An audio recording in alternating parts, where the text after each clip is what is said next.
Hello mga sir, welcome back. For today's video, we will take a snip on the um, new template po sa ating electronic self-assessment tool for school year 2023-2024. Galing po siya sa post po ng ating DepEd BHROD, no? Sa kanilang Facebook post. Okay? So, tara, let's try to take a look sa kung ano pong bago, ano po yung paano gamitin yung ating ESAT 2023-2024. So, let's open this file. Okay. So, the same pa rin sa previous natin na mga template, no? So, need po nating i-enable at saka i-unblock yung template. Okay. So, enable content, then do not ask again, click yes. So, check if totally na-enable natin yung macros, di ba? So, options, trust center settings, this one here, and go to macro settings, and click enable all macros.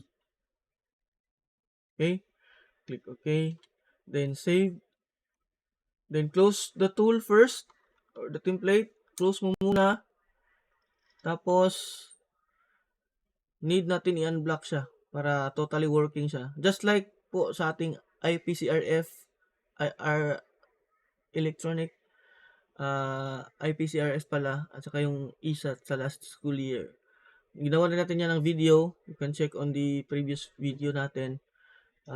Again, i-unblock natin kasi may mga times na yung file is untrusted, no? Kasi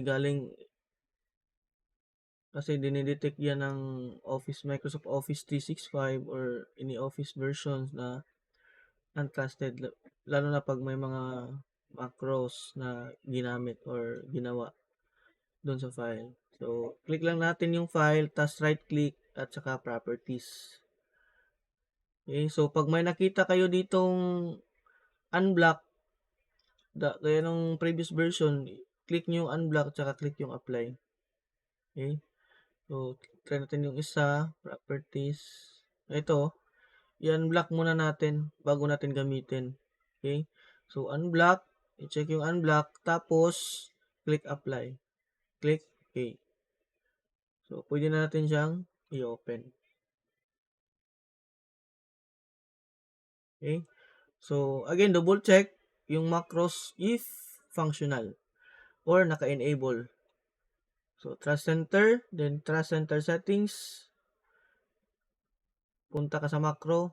Dapat nandito. Pwede ring optional, check mo rin to para for sure. Kasi usually, Visual Basic Script din naman yung ginagamit ata pag naka-macro ka. Okay?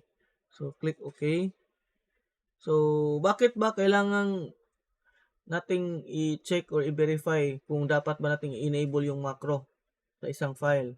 Kasi, malimit, itong macro na to, usually sa may mga hackers or gano'n, mga nilalagyan siya ng parang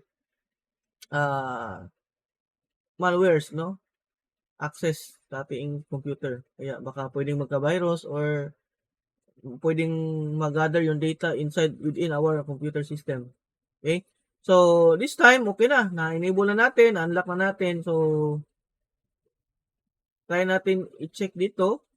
So, this is for highly proficient. Proficient tayo for teacher 1 to 3, proficient. Then, highly proficient for master teachers 1 and higher. Okay?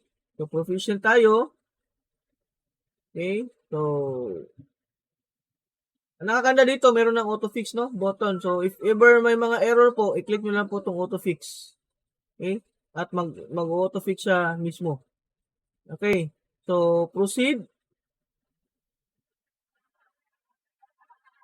Okay, so agree lang po tayo.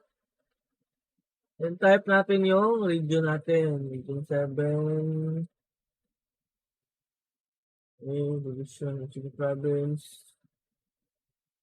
Iwan ng municipality. Type natin. Compostela. School ID, 3063. School name, Compostela National High School.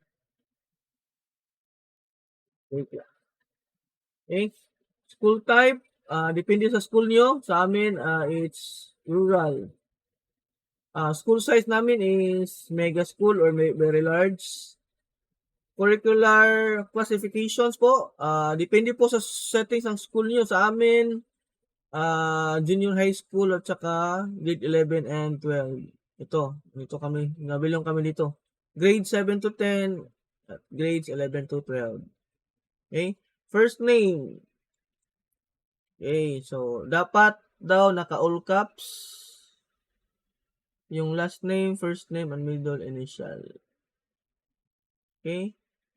So, first name, Juan.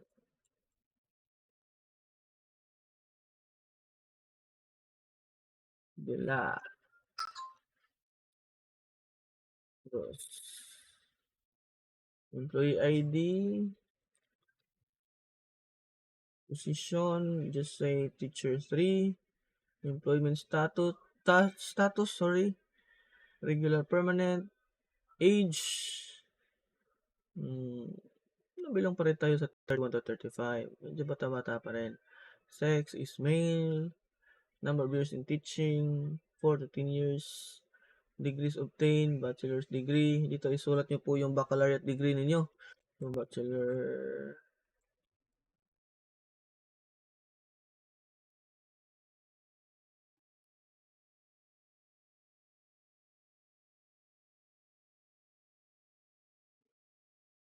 Level taught, junior high school, repeat email.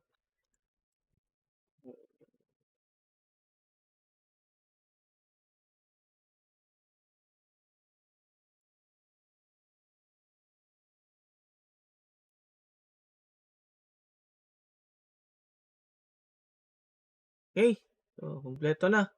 So, grade levels taught. Sa akin kasi, yung load ko ngayon na binigay for this school year, grade 9 at saka grade 10. So, pwede rin siguro, no? Yan, dalawa. So, dito bilong ako sa TLE, TVL. Okay. Yung tinuturo ko naman, under my major pa rin. TLE, EPP, Techbook. Okay. So, once na check na, so, we're going to click next. Okay. So, this time, magre-rate po tayo, no? There are 2 columns for every objective. Please click one circle in each column, corresponding to how you rate your level of capability and priority development.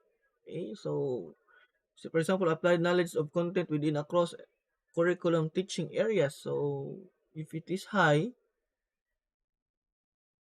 capability or maybe moderate, so priority for development, it's up to you. Sa akin, maybe it's high, no? Kasi there is always room for improvement, di ba? So, it's up to you. Self-assessment kasi to eh. So, based to sa sarili mong setup, no? Or capability. Ano dito sa mga 15 ba to?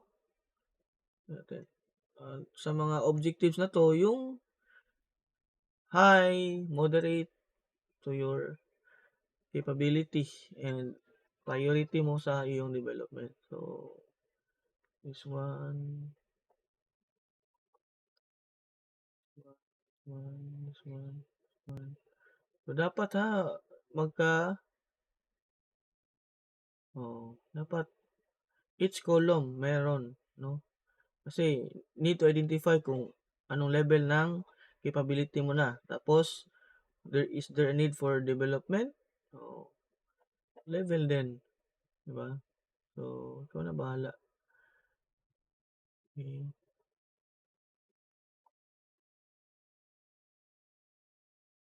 okey.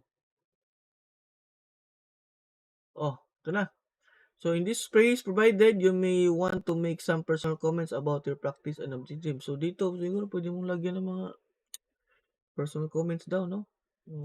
Maybe ewan ko lang kung puwede natin ilagay dito yung mga best practices natin, in the classroom, 'di ba?